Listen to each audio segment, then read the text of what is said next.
Welcome to the Salmon Runs YouTube. Enjoy the video. In this video, I will explain how to change Honda CRV brake pads. First, gather all your necessary tools, including a floor jack, lug wrench, and a C-clamp or caliper compression tool. Safety is paramount, so always use jack stands to securely support your vehicle after lifting it. Once the vehicle is stable, remove the wheel to gain access to the brake caliper and rotor assembly. This initial preparation ensures a smooth and safe repair process. Now, let's remove those old brake pads.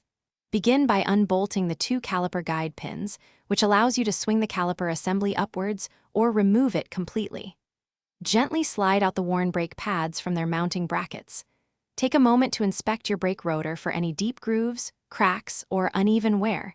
If significant, consider replacing the rotors as well for optimal braking performance. This step is crucial for assessing the overall condition of your braking system.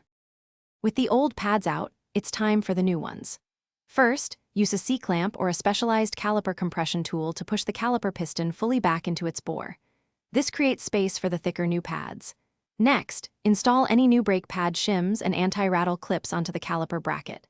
Finally, carefully slide the new brake pads into their designated slots, ensuring they fit snugly and are oriented correctly. This ensures proper function and quiet operation.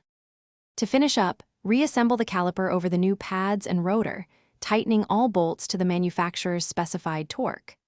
Before driving, pump the brake pedal repeatedly until it feels firm. This resets the caliper piston against the new pads. Check your brake fluid level and top it off if necessary. Finally, perform a cautious test drive in a safe area, gradually applying the brakes to properly seat the new pads. Drive gently for the first 200 miles for optimal brake in. Thanks for watching. Consider subscribing if we helped you.